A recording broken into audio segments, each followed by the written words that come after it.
Hello, guys, and welcome to this week's edition of the live. We don't even have a name for this; just the live Q&A. It's drum roll. This week's edition with Chris Palmer and Craig Campbell. But obviously, your questions change, guys, and we have got some questions already. But I'm going to give it a few minutes, as normal, just to let people come in and settle down with a cup of tea or whatever it is you guys do, or even a beer. But just also, guys, if you're unaware of the channel sponsor, we are sponsored by ODYS Global. There is a little link at the bottom where you can claim £100 of free credit by going through that link. Now, they basically specialize in age domains and done for you affiliate websites. So give them a wee look if you're into affiliate marketing or you're just interested in age domains and do whatever you do with them, all that black hat stuff that guys like Chris do. So I wouldn't know much about that, but no, not my bag. But have a look, guys. But Chris, is there anything new happening this week with you? Anything exciting, or is it just the same old?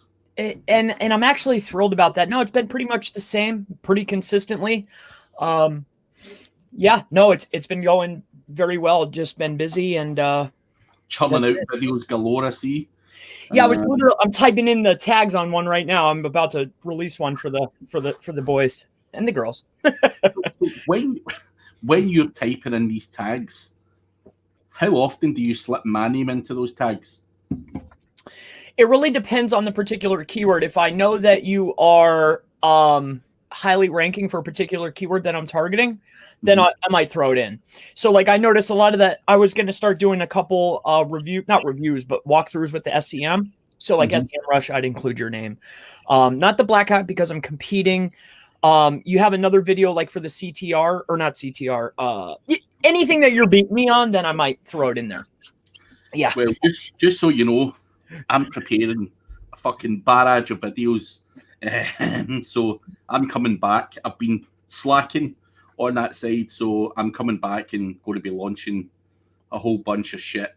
So guys, make sure you do like, subscribe, and all of that good stuff. Let us know who's in the audience as well. But I'm going to get cracking quickly, Chris, because we've got Jagadish Thacker. Now, Jagadish, you have listed 6 questions right from the get-go. Cool. We may skip some of them purely because there is a lot of people here. In fact, Jagadish, you've actually put more than 6 questions. So we'll try and answer the sensible ones and ignore how EAT works, for example. That's something you can Google. There's people done blog posts and stuff like that.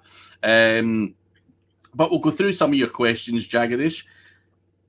So how does a Saas domain with 10 years selling, right? So you want to improve EAT. Again, there's videos out there, expertise, authority, and trust. You can Google that stuff. What content marketing strategy to improve EAT? What are we selling? Authoritative content, best tools to check EAT. Should I use a single author? So you're talking a hell of a lot about EAT here. So EAT is obviously expertise, authority, and trust. Essentially, someone like Chris Palmer as an example. So I'm just going to try and cover all of that in one nutshell. Chris Palmer is aiming or is an expert and is authoritative and trustworthy in the digital marketing space. He's releasing videos. He appears on, multiple different other platforms. He's been on Black Hat World in the past. He's known in the industry out there for delivering good information. And it's the same way that EAT is really important. Like in the medic niche, we cannot have someone saying like, this is the best CBD oil, some fake persona or something like that who has no expertise, authority, and trust. So obviously in niches like the kind of medic niche and stuff like that, EAT is more important. And you ask, should I use a single author name in all guest posts? you should be using an author name of someone who has that clout, if you like. And obviously, you can't, I mean, to my knowledge, you can't just go out and check your EAT score. There is no, like, you've got a 5 out of 10 for your EAT score. What you need is to be able to go on to, be in magazines, be in the press, be in, medical journals, or whatever it is you're trying to do. Become an authority in your industry. And that doesn't mean just jump on YouTube and come on and talk some garbage. You've got to go on trusted sources and demonstrate your knowledge, and that takes time. And you've got to create content, whether it's videos or blogs or any of that kind of stuff, to build up that authority and trust. So hopefully that covers that. Anything you can add to that, Chris? Not a lot, but those guidelines are really laid out for reviewers that are actually humans. I don't think that this is a ranking signal if you're super concerned because you've heard it on White Hat podcast or whatever.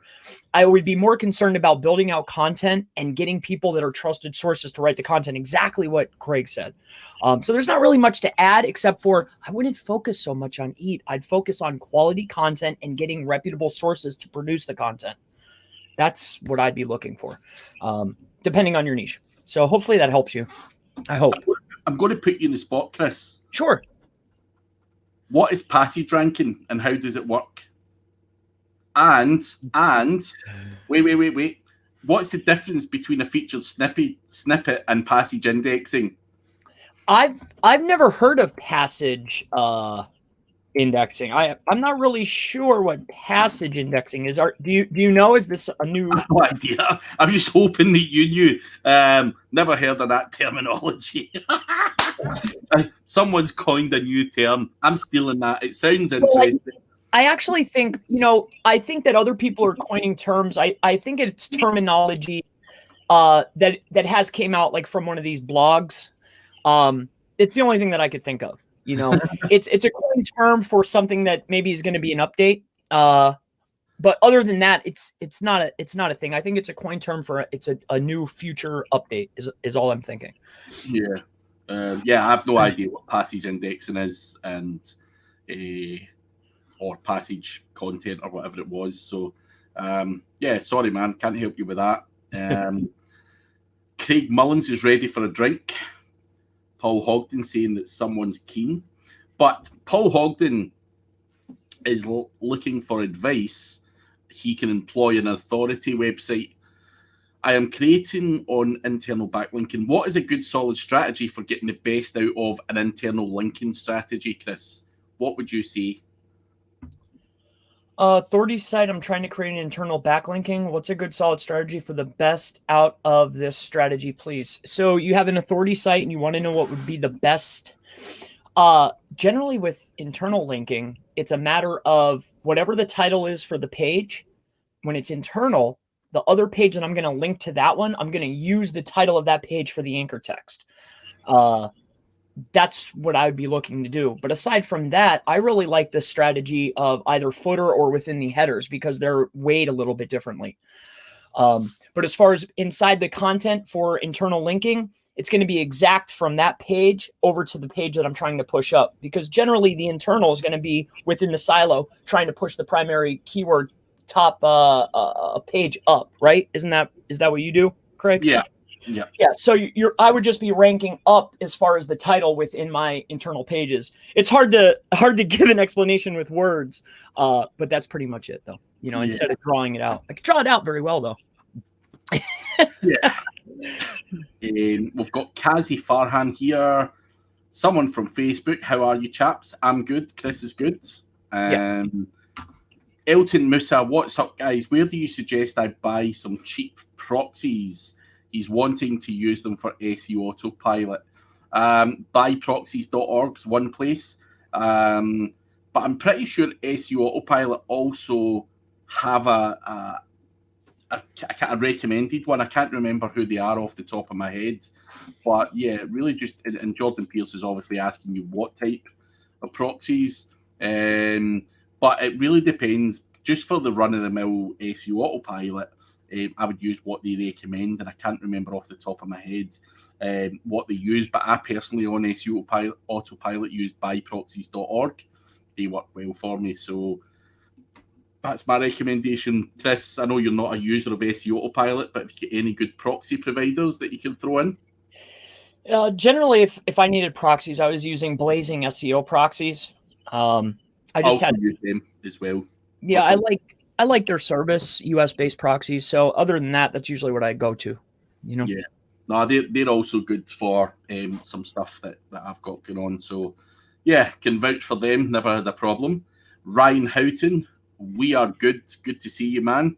Good to see that you're still not overtaking us for CTR manipulation as well. Good job on the FAQ schema though, because I also added mine. I'm not sure if you've been on when we said that before, but I'm just throwing it out there again just to be boastful, Ryan, because it was quite sneaky the way you sneaked up on us there, you old dog.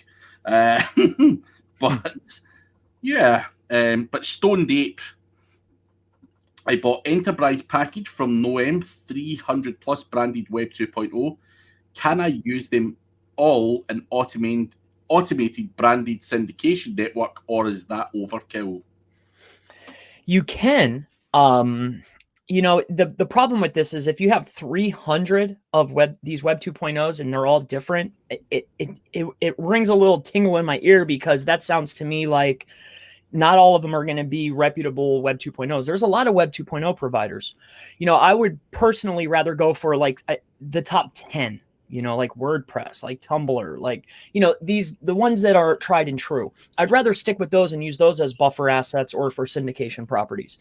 300, I don't think anything's overkill, but I think the properties you're using might not be, accredited and be worth it. Yeah, I would agree with that. Jordan Pierce has recommended that you try dedicated commercial property then, Elton, because residential are pricey for that, for what you're doing, which is something I would agree with.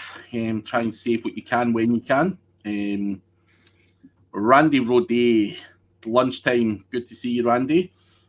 Ryan Durrani, passage ranking, not passage indexing. Google released it last week, so there must be some kind of update, and someone's still coining that term, passage. So yeah, the ranking, it's like they're introducing a new like AI based ranking system. It's really nothing new, Craig. No, I don't even fucking bother half the time. Unless I see major movement, then I start asking questions and freaking out. But yeah, all this talk of passages and fucking God knows what is. After a while, you just get sick and tired of listening to the fucking bullshit they come out with. So it's just another update. I mean, it's just, It is what it is. That's right. But Paul Hogden, I'm looking to start passage indexing. Which passage should I start in? First passage you see. Yeah. Someone's back passage, Paul, is probably your cup of tea. Just start shoving them all up someone's ass and hope for the best. So, nah, I'm only kidding. Don't want anyone to be offended. I apologize. So Iblimi is asking, how do you set up site architecture and silos? Well, depending on the CMS you're using, or maybe even if you're using just an HTML page, it's relatively simple. When we're talking about a silo, it really only has to do with what's in the URL. So your primary keyword is going to be the top of the silo, and then all your supporting ideas go underneath it. So website.com/main idea /secondary categories. What's up? What's wrong? I've just seen something that Jordan Pierce has said. Oh. When we were talking about that passage indexing, yeah. Jordan Pierce is suggesting biblical indexing. Yeah. That's quite funny, man. I'm stealing that. Sorry, Jordan, but I am claiming that one, mate. That is too good. Coin. Craig Mullins, yeah, a change enables, so people are talking about that passage thing, and Ryan again is talking about Google understanding individual passages better now in long-form content, and could now start ranking that specific passage. Fucking hell. Like, no more passage fucking talking, man. Please. Causing a ripple. Craig Mullins needs some of that passage stuff. And then what happens is everybody that has a process that they've been following forever sticks to the process, and then everybody else goes and changes everything, and then we rank up higher. So go ahead, chase the passage, and we'll just keep sticking to the script. Jordan's sticking one last thing out there on this. Passage indexing is basically a reason why you should stop writing meta descriptions. So bear that in mind, guys. Hello, Elias. What the hell is going on with that picture, man? You look different. Yeah, I've never seen a young Elias before. But yeah, Elias is the guy behind SEO Autopilot, Chris. Cool. So yeah, be nice about it. Chris is not, well, have you ever used SEO Autopilot yet, Chris? No, never had the... Elias, he's still using Money Robot and GSA, man. Have a word with him, please. Someone's wanting a golden nugget. Let us know what nugget you want, and we'll try and drop it. Ryan Houghton, I ranked that post with no CTR tools, no link building, just pure content. Yeah, it's that easy, Ryan. It's an absolute easy keywords, CTR manipulation, which is obviously why we were fighting over the... We were first to the, table. Yeah. I mean... but just doing a little bit of CTR was what me and Chris were doing. So, yeah. But you should play around with it. Ryan, join us. Try and beat us. I have zero optimized content. I just took a screenshot of Chris's content and put it on mine. And, yeah, that worked as well. So, there you go. You're funny. LinkedIn user talking about internal linking. Chris, you said header links versus footer links have different weighting. Can you please elaborate, man? Yeah. I mean, as Google is rendering the DOM, obviously it has to come back multiple times in order to cache a web page, right? You notice this with indexing. So Google obviously is always going to start at the top. That's why it's been forever since I started SEO. You want to put your keywords closer to the top, and you also want any type of hyperlinks up towards the top. Reason being is exactly as I stated, because of when Google is rendering the DOM, that's why. So as far as footers and header region, they're just considered to be weighted different, as in body content. An H1 is different than body content. An H2 is different than an H1. They're weighted differently. So hopefully that helps you out. Would you not also say, Chris, that potentially footer links in the past were spammed to death with SEOs and web designers, saying SEO by blah, blah, blah, blah, blah. Absolutely. And that's why Google had to change, because they are going to give more weight to a link that's in the main body of the content than some shitty thing in a footer, which is site-wide, which is obviously very spammy. So I just wanted to throw that in on top of that as well, so that it helps you understand why Chris would say that, or maybe why Google would do that, because people were basically, ramming footer links all over the place, which are site wide, and it was spammy and obviously very hard for Google to figure out and whatever. So, but I feel now, as far as from what I've seen, I mean, I haven't singled it out or done any real special tests on it, but at least from visualizing, and then the few websites that I do have, footer links seem to, as long as it's with internally and it's not, I don't think it's as bad, but I would prefer putting it in the header first. But the footer you can still do. I think it's the outbound is where you get into trouble, Yeah. But hopefully that answers your question. Yep. Prashob, what to do when your competitor is sending bot traffic which spends then less 5 seconds on your site to manipulate CTR. So your competitor is sending bot traffic to your website to give you a kind of high bounce rate. Is that what you're suggesting? That's what I'm going to assume is happening here. So, Chris, what would you do in that instance? How would you deal with it personally? Well, I mean, if it's consistently coming, I mean, they're probably using multiple different IPs. I honestly, I would thank them for their time, because I really wouldn't worry about anything like that. I wouldn't worry about that. I wouldn't worry about it at all, unless it's slowing down the site. But that's, who cares? They're probably, if they're sending it to you for free, they're using junk. It's not effective. Plus bounce rate. Does it really affect anything? I wouldn't worry about it, my friend. I wouldn't worry about it, but if I found out who it was, they would be suffering the consequences of a severe negative SEO attack if they're going to fuck around with me. So toxic domains and everything will be getting tilted their way. But you have to make sure that you are targeting the right guy. But for what Chris said is right in all seriousness. That stuff Google can detect. They're using some shitty traffic bot that's probably well known. The IP range is well known, and it's just not taken into consideration. Yeah. It makes you look good.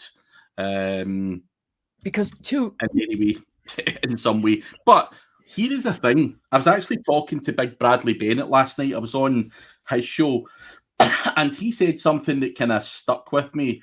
He said a statement along the lines of something like 54% of all traffic on the internet is bot traffic, and crawlers and all that kind of shit. So really, someone doing that is not going to make a huge difference if that's the reality of it. Do you know what I mean? And and I'm not disputing what Bradley said.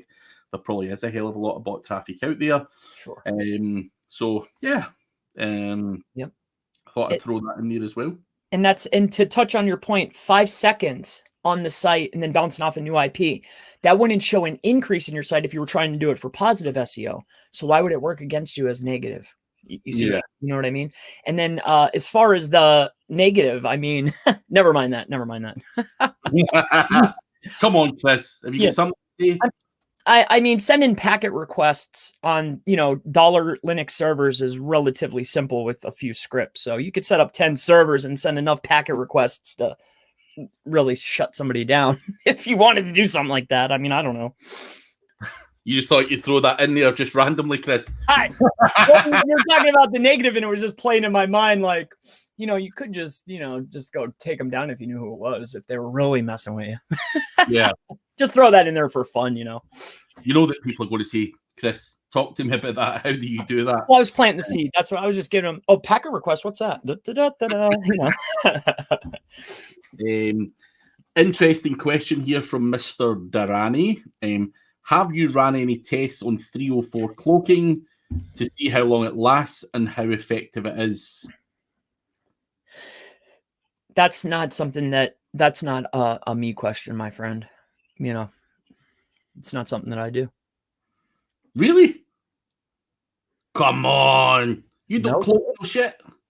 No, never. Neither do I. And I've never heard the 304 cloaking of Jordan Pierce is asking as well. I reckon Ryan's just fucking thrown as a fucking an old red here. Yeah, that's why I meant, like, I don't know. I never did a 304 cloak. I have no idea what that is. I don't do it. Any kind of dodgy stuff. And I mean this is a joke, by the way. Jordan Pierce would probably know what it was. 304 cloaking, he has no clue. So for me, Ryan, you're making that shit up. So, but the cloaking guys, Brad and Mike, they potentially, we can try and squeeze some cloaking info out of them next week on next Tuesday's show. I will, because I know a lot of people are interested in wanting to know more on that side, and it's not my bag, not Chris's bag, but the guys are into a whole bunch of that, so we can ask them to elaborate what they want to give away. So I'll try for you guys. But Ryan Houghton, I just enjoy writing the content. I'm planning on writing to secure as many content-only number one rankings. Good way to do it, Ryan. You don't have to fight the good old fight on all the kind of crazy stuff. Content will carry you a long way. Yeah. Mr. David Holgate, are you using map embeds on Web 2.0, Chris? And are you still seeing any impact from it, or just good for branding these days? I think it's great for branding. And then as far as tracking impact from doing it, and do I do it? Yes. I utilize it primarily for branding, just to get my videos everywhere. As far as tracking the impact to know exactly if it's doing anything is relatively difficult. But yeah, I still, of course, surely. Yeah. Content is king, as says Paul Hogden. Sure. Seen a lot of easy wins at the moment as a result of writing good content. Amir Kashiba, no problem at all. Make sure you do ask your questions, guys, because we are actually quite close to the nothing outstanding. So, guys, questions. It doesn't matter if they're silly questions. You're a new guy to the industry, and whatever you are, to ask the questions. We're more than happy to answer them. Also, make sure you do give us a little like and subscribe where possible. And also, if you do like this type of content, then Mr. Chris Palmer does have a YouTube channel, Chris Palmer SEO. Stick in YouTube. He's releasing, how many videos do you release a week, Chris? I try to do one every single day, but you know, at least 5 a week. At least 5 a week. Yeah. So he's doing a shit ton. I just said 10 is a random figure. Every time I look, it's fucking Chris has uploaded something 3 hours ago, and you're just like, fuck. Well, I noticed, here's what I noticed, Craig. If you do one in one day and then you release one the very next day, it shuts off the last one that you just did. But I noticed this: if I upload a video and then I wait and do it every other day, instead of me getting 400 views, it might go up to 7 or 8. Yeah. So I don't want to switch to every other day, but just for it being seen in the impression count, it's way higher. So I'm not sure. I'm not sure. You know, I might want to tone it down some just because it gets more reach. You know, maybe that could help you. Yeah, I think trying to find that balance, isn't it? It's it's hard. Rather than volume. I know why you're doing volume just now, obviously to build up your channel, but getting that balance. But Jordan's asking, what's the best or the silliest keywords you have ranked for? I'm going first on this because people have asked me this a few times in the last few days, and they don't know what it means. But SEO bull koozie, if you Google that, you'll see that I'm number 1. Now, this was just a stupid joke of a keyword. Bull koozie basically means it's like a jacuzzi for your balls. And we were really drunk one night at an SEO conference, and someone suggested this, and it was so funny that we started telling everyone it was like an algorithm update. And then we had like I'm talking about real expert SEOs like phoning and WhatsApping and shit, like, what's this bull koozie update? Tell me more. And we were just thought it was real fucking funny. So if you ever see me with a t-shirt on SEO bull koozie, that's the story behind that. That's the silliest keyword that I've ranked for. Or it's not quite a keyword, Jordan, but if you Google sex, I think it's sexiest girl in Manchester or hottest girl in Manchester, you'll see a picture of James Dooley standing with a mankini on. We just ranked an image just for a laugh as well. So Google hottest girl Manchester or sexiest girl Manchester, and you'll see Dooley standing with women's clothes on, if that's your bag. So have a look at that. But Chris, have you got anything funny? No, nothing like that. Just like weird strings and stuff, but never like ball koozie. Nothing even remotely close to that. No. So there you go. That's fun. Jordan is talking about you need to do it another way, which he doesn't want to share. I think that's about the cloaking. 304 equals tell the crawler it's not modified, but the content has actually changed. So obviously everyone's probably played with cloaking in some way, along the line. I've not done this 301 thing. I don't know what the fuck, why you would do that. For me, what I was doing, I used to do a lot of pay-per-click cloaking, and basically what you used to have on Bing, I'm not sure if this still works, was I had an affiliate website. It wasn't really an affiliate website. It was just a shitty fucking website. But it looked like an affiliate website. And on Bing, you can have a mismatched URL. And the ad will still run. Now, basically what I was doing was bidding. It was a hotel affiliate website, and I was bidding on hotel brand names. So doing that on Bing, it was costing like fucking peanuts. And people were clearly looking for that hotel anyway. So basically, I had to, cloak so that when the affiliate company looked at where the traffic was coming from, it would look as if it was coming from this shitty affiliate website. So I used to do that on Bing, but Is that still I'm not sure, because I think Bing still allow you to do a mismatched URL, but I'm not sure how effective it is. And I know a lot of guys that have been caught up by like hotel affiliates and stuff, and have had like 10K in the pot, and have basically not got their money. So it's a very, very risky business model. So I'm not suggesting you guys do it, because I know guys that have basically been fucked over for doing it. But we all like to try and blow things up and play with things. So Sure. Don't go down that route of thinking it's a great business model. That sounded like fun to me. I was thinking to myself, boy, I could get those Bing accounts. I was wondering. What is your favorite? This is from Oliver Keates. What's your favorite feature on Ahrefs, Chris? I don't use Ahrefs. I actually did a video the other day trying to fumble around with Ahrefs. I'm a SEMrush guy, so just for easeability, I'm a simple guy. So SEMrush, I don't. You can watch the video. I mean, it was absolutely horrendous for me. I don't do Ahrefs. So for me, I quite like their broken link finder. Obviously it's great at doing backlink analysis and all the other kind of usual garbage, but just a little kind of quirky thing I think is quite good is going on there and finding broken links. So for example, if you reverse engineer and look for broken links, you can identify a page that's broken or gone, and it might have 20 other referring domain names going to that page. So you can reverse engineer all of that shit and then reach out to people saying, you're linking to a broken thing there. That used to be my website, or whatever cock and bull story you want to give. And obviously try and do broken link building from that. Whether you tell lies or, just say, listen, I've got a better piece for that particular subject or whatever it is, then you can do that. And I think it's quite good at being able to just quickly go on there and look at that. But obviously from that broken link thing, there's a whole bunch of other crazy shit that you can do. Excuse me, Craig, what was that cock and bull things?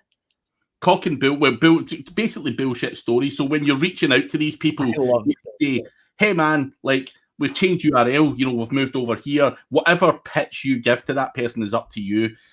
But we normally say in the UK, like, just whatever cock and bull. I love whatever bullshit. I want to make a video. Craig Campbell SEO terms, cock and bull. You say a lot of cool stuff. I want to make a video. Whatever shit rolls off the tongue, and for me that shit just rolls off quite easy, man. I don't even have to think about it. So you say a lot of slick little fun stuff. I should make that I've never heard before. Compilation, make a compilation of it, just like 10 minutes of Paul Coos and that would be good. That's fun. Yeah, little sayings, man. I like it. So a Facebook user is asking, which sources do you guys use for searching for expiring or expired domains? If you want a good age domains, I'm going to point up to the corner, or below the video, you see a link, odys.global, specialize in age domains. You can also use the likes of Spamzilla, go after some of the well-known drop catchers out there, go to GoDaddy auctions for stuff that is about to expire. I think auctions are also a good place just to see what's out there and give you a feel for what's value for money and not, and you can get a few gems there as well. But ODYS Global do all the donkey work for you and find all the good stuff if you just can't be arsed sifting through stuff. And they're, they range from peanuts right up to, they've got some top end domains on there. So that's my pitch done. What about you, Chris? I've been playing with that Spamzilla, and I like that it's giving you the metrics. However, I'm sure everybody out there, you've looked for domains, they look great, it matches your niche. I really have to agree with what Craig, because it's came up recently for me. It might just be worth it. Pay the $200 so you can get the exact domain that you want. As far as drop catchers, do a search. Look on Upwork, put up a job if you don't know anybody, and look around. it's going to be worth it to get exactly what you want. Just pay the price. Or, you know, you can use these guys, you could use Spamzilla, but pay the price and get what you want. Let them do it. Let someone else do the donkey work to save yourself $50. It's just, and then the time it takes, it's not fun. It's not fun. Definitely not fun. I'd rather be playing with some automated tool than scraping through lists of. Even looking for Spamzilla. Like I was doing it the other night. It was probably like 3 hours. I'm like, I need something for this. I need this. No. It's like, no. Don't. The thing is, you get sidetracked on that shit as well. Do you know what I mean? Like you go on there and you're looking for, say, a gaming website or whatever niche you're working in. And then before you know it, you fucking bought 5 other domains that you don't even do. You're just like, fuck, I could do that one in a few months. Right.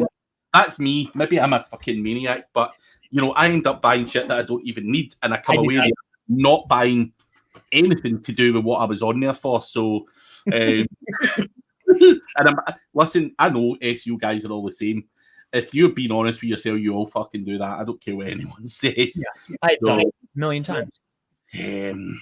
How many domains, honestly? Like, I have a bunch. Like, everybody out there probably has a list of domains that they bought, it had good metrics or whatever, and you're like, oh, I'll get to it. And then it's been 2 years it's been sitting there. see, when I first started out, when a plumber or whatever would phone me, you know, a plumber would phone and say, listen, Craig, I might be interested in your SEO, blah, blah, blah, blah. I would just go out and check out Plumbers Glasgow and find out if it was available. Then I would buy Plumbers Edinburgh and basically all the main cities in the UK. I would buy them all up. Now, there was a point where I literally had thousands and thousands of domains. And I honestly would say that it is as high as 3% actually had websites on them. You know, I was hemorrhaging crazy sums of money, sitting drunk one night, just going, oh, fuck, you know, I'm going to become this lead gen guru with fucking thousands of websites. And the reality is I've still got some of the good ones there. I probably still got a couple of thousand domains, but I'm talking, you know, I could easily go out and buy like 20 domains a night just on the, you know, on a phone call. You're just like, oh, I never thought of that niche. I'll just buy up all this stuff. But that was back then when exact match domains really worked well. You know, they don't work as effective at the moment. So, really, have you found that in a lot of niches that you've been in that ranking highly are not either partial or exact match domains? I mean, I think they still work to some degree, but back when, you know, I had an agency and I was doing this stuff, we're talking 10 years ago, you literally had to throw up WordPress in a web pager and you ranked number 1 for that term. Like, you didn't have to build backlinks or nothing. No citations, nothing. You just basically threw up a page of content and you would instantly rank for that guy.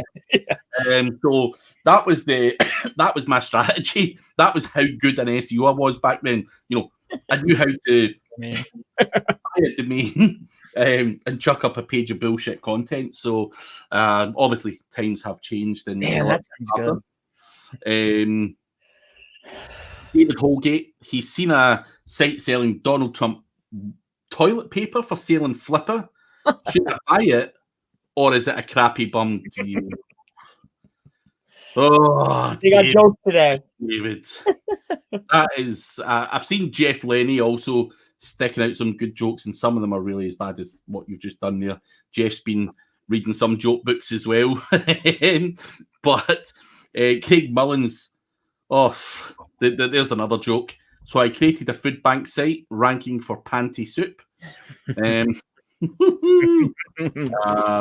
Lee Wild, thanks for the great presentation on Zapad conference. No problem, mate. It was a pleasure to be there. For anyone who wants to know what Zapad conference was, it was a conference in Kiev just through the midweek there, speaking to the Ukrainians or whatever else stays in Ukraine as well. Great conference, great people, do some smart shit out there as well. So always a pleasure, man.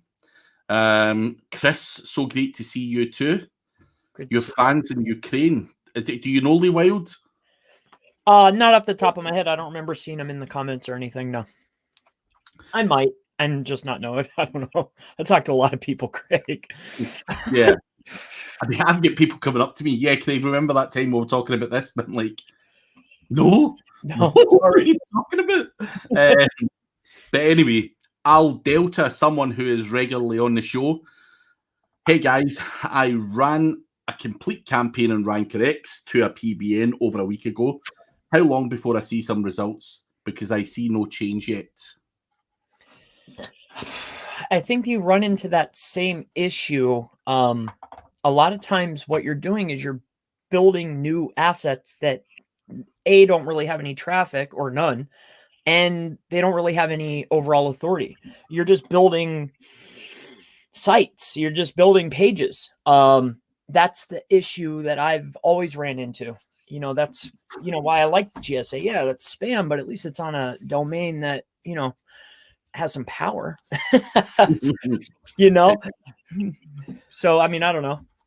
I think obviously you've got to wait longer than a week as well. I think obviously if you read Google updates and whatnot, there was issues with indexing, and also a week's just not enough time for stuff to be crawled, indexed, and then any kind of power or juice or whatever you want to call it being passed to your website. So give it a bit longer. I can't give you a definite time, but I certainly wouldn't be concerned after a week. Do some other stuff and concern yourself with some other stuff, and then come back and check it in a few weeks' time, and hopefully you see a difference. But yeah, as Jordan says, a week is nothing. Wait more time. That's true. Digitally, or Mr. Clint Butler, Chris, is it true you're launching some course on 800 plus do follow backlinks or something to that effect? Yes, and yes, I am. And I wish I didn't jump the gun on that, Clint. I wish I would have maybe held the cards a little closer to the chest and would have mentioned that it's coming up, but yes, the answer is yes. Yes. We've seen it. Clint is also saying his registrar accounts are full of great ideas not realised. Right, I know. And Jordan Pierce has actually said he's got 350 new domains because I always have a great idea. I'm like Jordan. Jordan's That's a crazy guy. I can imagine Jordan just ping, something comes in his ear and he's just like bang, bang, bang, buy, buy, buy. That's about like me. I don't even give a fuck. I buy it and then think, shit, I don't actually have any time to do any of this stuff. So yeah, and you have to, and Jordan too. Like that was when I first saw some of his stuff. That was revolutionary. The stuff he was talking about, MicroWorkers, freaking what, 8 years ago. You know what I mean? Like I remember hearing it, like watching some of his stuff, and I'm like, MicroWorkers. That was a revelation for me. That's funny. That's crazy. So I can only imagine as time progresses, the stuff that you pick up. I can only imagine the stuff he's holding back. Yeah, no, he knows his stuff. I'll give him that. Don't give him too much credit though. Okay, fair enough. I'm only kidding. Great guy. Inderdeep Singh, could you guys share your views on future SEO? Chris, what's your crystal ball telling you? I think that's an interesting question. That's hard to say. I don't think that SEO is going anywhere. As long as it's valuable to be, as long as people are using Google, then there's always going to be a use for us. I just think that things are going to evolve and change just like they always have.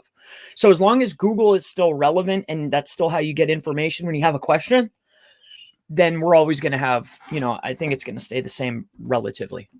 What do you think, Craig? People keep saying SEO is going to die, link building is going to die, this is going to die, that's going to die. And I've heard that from probably around 2010, 10 years down the line, and we're not actually that much further ahead. Of course, things have evolved and tweaked slightly and blah, blah, blah, blah. But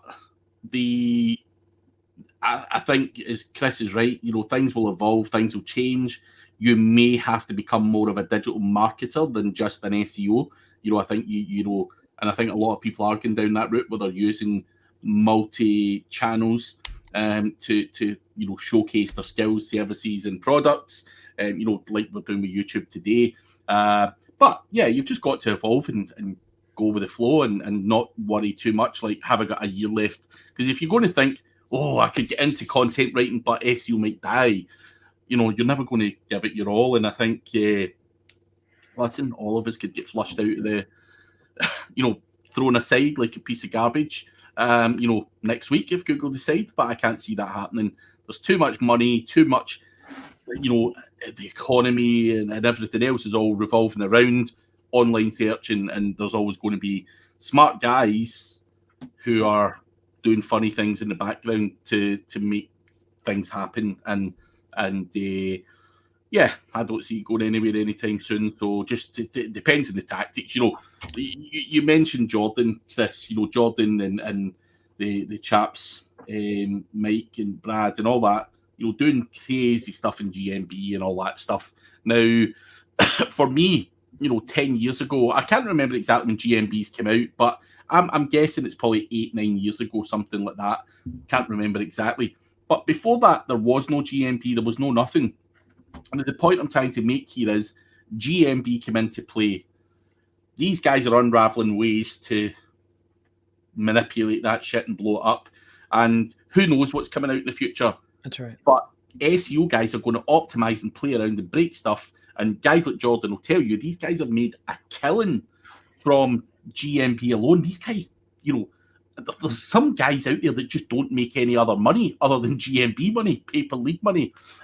So, that where you're going, you could in 2 years' time, there could be something else similar that comes out that you find out that makes you so much money, so much leads, so much that, and, put all your eggs into that basket. Like, pretty much, I'm not saying the chaps have put all their eggs into GMB stuff, and I know Jordan's, trying to do e-com and stuff like that. So I think what I'm trying to say here is it's important to exploit a situation or a method, but also diversify and try and get into e-com or get into affiliate or something else. So yeah, that's enough of a rant from me. And that's another tip there is the next time Google makes a new program, run to it, because that could be, if you're you always want to be first to the table.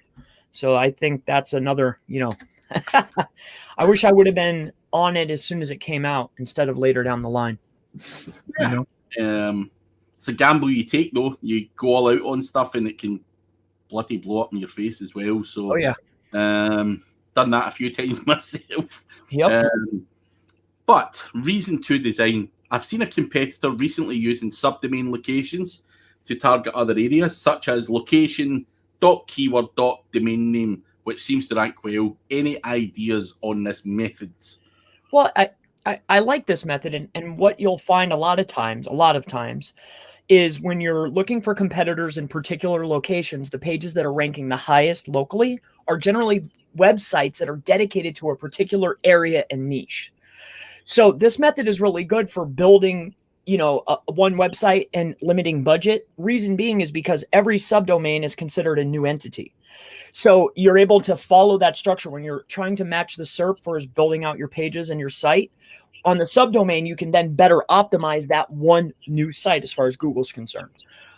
So I like it, but I still think that you're in the same boat as in time, budget, impact. I think it's still going to take you quite a bit of time. I don't think that it's the end all solution, but it could certainly help. And I think it's a good strategy. Yeah. Interesting. For me, it just seems like a lot of hard work. I'd rather just have a landing page for a location, if that's enough to rank. But you've got to do what you've got to do to rank. And what Chris is saying is if you have a separate entity that's all optimized and tailored to a specific area, that can also work for you. But it's probably a more sophisticated and pain in the arse way to go about your business. Depending on where you're trying to rank, if you can get away with a location page, go away, and you're not managing 5 or 6 or 10, subdomains or whatever, because as Chris says, they all are separate entities. But if you need to segregate them out because of high level competition, or you need to go in at that angle, then exactly.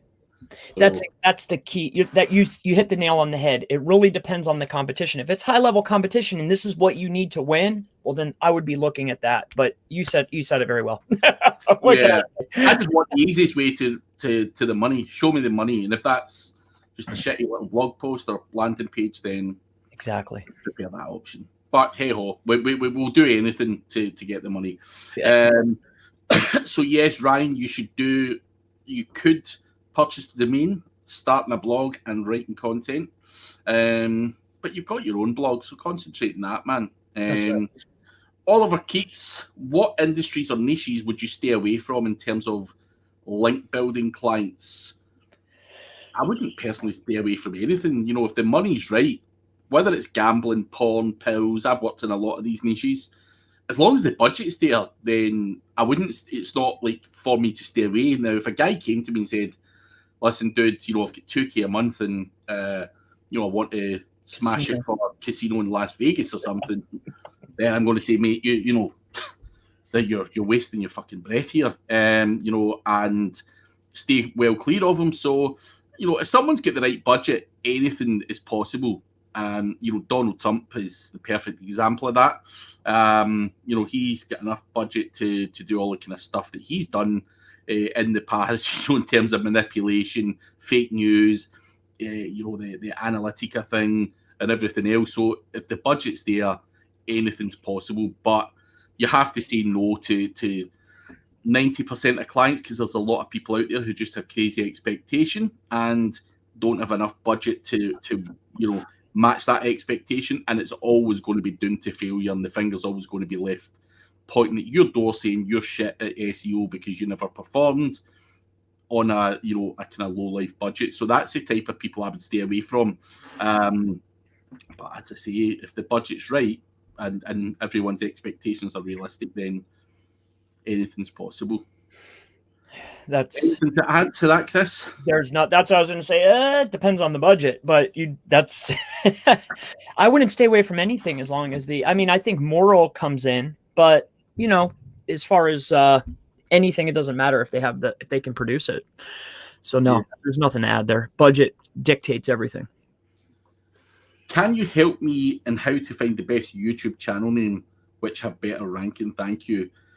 Mate, we cannot help you with that. We don't know what your YouTube channel's about or anything. That is just as vague a question as you could ever ask anyone. And unfortunately, we don't know what you do, what you sell, or anything to suggest. That's something that has to come from you. So be specific with your questions, guys, if you do want answers. You've also asked, give us the best way in how to get high-ranking keywords. You are not asking anything sensible here. Rishab, so goodbye, you are blocked. Sorry, man, but it's just horrendous, man. Can't work with that. Rafael Santos, though, how would you hide content to people for adding more percentage of keywords and text? No to Google, CSS, or JavaScript, and not be penalized. So he's wanting to hide some content. You know, what's the best way to hide content that you're obviously shown to Google but not to the public? Well, I'm not sure why. I mean, there's two ways that are generally used. Like, why not in an accordion? Why not in a comment section? You know, why not in a div section? You know, why not embedded into a frame? You know, I think there's multiple ways. Why aren't you doubling up, you know, content and density within the schema? You know, I think there's multiple ways that you can basically get more keywords on the page. But I think that's really up to you. But I gave you 1, 2, 3, 4 ways that you can go about it. So yeah, I mean, I think Raphael here, people are concerned about hiding shit and all that stuff, and I'm not sure why they go down the route of wasting so much time on trying to hide stuff. Now, of course, we all know that, you know, sometimes on a website content looks ugly and it would be better if there wasn't as much, but you know, content is king, and you're just going to have to get that balance right and do what the competition are doing and follow the competition. If they're doing some quirky way of doing it, then fine. You know, I read more or whatever, and it opens up whatever. But see what the competition are doing and match that is the best thing. But try not to be too wise with it, because that can obviously lead you to issues. Yeah. So there you go. Jordan, here's the same reason to design. Don't use subdomains. I'm in Jordan's boat. If you don't need them, don't do it.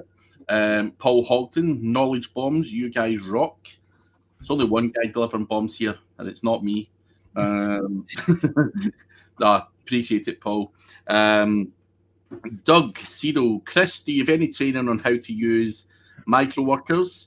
Chris and Craig, I love both you guys. If you get any training on that? I mean, I know that Holly did it. Holly had a course on it. Now, Holly basically gives you a template and everything else. Now, I'm not sure if she's still got that available, but I would jump over to Holly Starks' website, check it out on Facebook. She's got like a website that sells the courses that she's done. She's probably your best person for that. I think for me, I've used MicroWorkers for 4 or 5 years or whatever it's going to be. But it wasn't that effective until I got Holly's template. Holly's template really made a difference for me. So I would certainly say have a look at what Holly's got on offer in her template. It's obviously, I might get a PM saying, "Going to give me that template." I ain't trampling in Holly's shit. You have to go to her direct for it, man. Because a few people have said that to me as well, and I said, "Listen, I don't mind fucking around with a lot of people, but I ain't fucking around with Holly." But nah, it's the same as Chris. If Chris had a course, there's no point in you replicating that. Go and buy Chris's course. I'm not the king of everything. And people have things that I've bought, and I have actually personally bought Holly's MicroWorkers course, and the template is worth the money alone. Believe you me, that made a big fucking difference to my campaign, and then I tweaked it for all the stuff that I do. It's on point, so hopefully that helps you. And just as an added, if Holly for some reason does not have her training available, I don't know why she wouldn't, but if she doesn't, just sign up. I'll walk. Sign up for a half hour. I'll walk you through it. I'll show you exactly. I'll give you my template. I'll help you if you need it. But go to Holly. She's got it. It's laid out for you, man. Are you fucking with Holly here, Chris? No, I'm trying not to. I'm trying not to. I don't I'm only kidding. So, Teresa, working on a small local service website that's 2 years old and not ranking for anything. Owner has not done any SEO. I've since done on-page and technical and content. What would be the next step, Chris? Local service, it's 2 years old. It's not ranking. Well, how long have you waited? And have you matched the SERP as far as pages, densities, keywords, the pages? Are you trying to rank a service page when it should be a blog? Are you trying to rank a homepage when it should be a service page? Are you matching the SERP? And then once you've matched the SERP, then you can start going in and applying more optimizations as far as increasing exacts and partials and keywords and LSI or whatever you want to do, images. And then have you given it enough time? And then after that, you need to look and analyze your competition. Are they using PBNs? Are PBNs even effective? How many links do they have? Citations, press releases, look at off page. But definitely give it time first. Launch all your pages, see where you land, and then start making your optimizations from there. But first, match the SERP. So hopefully that helps you. Match the SERP. Grab your GMB. Build links as well, build domain authority as well. You have to look at all of that. But as Chris says, see what the outcome of what you've done so far is as well. So, yeah, fine tune that stuff. But it's obviously hard for us because we don't know what you don't know. And we don't know the ins and outs. But if you've done on-page technical and content, for me, making sure that you grab that map pack is the quickest and easiest way to grab some local traffic, and then try and go after some other stuff by building links if your content, technical, and everything else is on point. So there's a couple of last questions. Paul Hogden, can you help me with stuff? I can help you with stuff. Depends what you're asking for, though, Paul. Never, you just never know what's around the corner. So yeah, I'll help you with stuff. I've actually got a favour to ask for you, Paul, as well. So I'll give you a ping after this. Nikola Minkov, good to see you, man. Long time no see. Guy from out in Bulgaria. Does some good stuff. Can you share more information about Ngram? How to use them in your content strategy? And do you use any tools for this type of analysis? So I'm going to say, Chris, you could start this one. What are you doing with Ngram? I was going to say you could start with this. I was going to say, what Ngram is. I'm not sure what Ngram is, man. I'm not going to lie. Yeah, I seen your face going. I was like, I hope he doesn't call on me. Listen, if I don't know, you're definitely going under the bus first. But yeah, I've no idea what Ngram is. In terms of my content strategy, I'm using Surfer or POP, and looking at the top 10 search results and basically not replicating, but doing similar to what they're doing, and that is pretty much the content strategy. Ngram might be some other quirky tool that does this. Let us know quickly if that is. I did a brief search. It's a viewer, a text viewer. I unfortunately, I wish I did know. I mean, other than what Wikipedia just told me, I've never even thought of it. I'm sorry. He's given us a virtual hug. He's probably trolling us. You're a bad man. Nah, he's a good guy, great guy. Hi guys, please suggest me how to beat news website keywords. It's always going to be our same answer. Follow exactly what's already currently working. Build out more content. Build links. That's literally what you need to do. I mean, I can't give a better answer. Can you, Craig? Nah. You've just got to. You can't beat them. You've got to join them doing what they're doing. So replicate what they're doing. News websites are obviously fairly powerful and stuff like that because of the sheer volume they're going at. So they can be difficult to beat, but you're just going to have to dig deeper and optimize better. And I thought of it differently. You mean news sites like USA Today and like all these types of sites.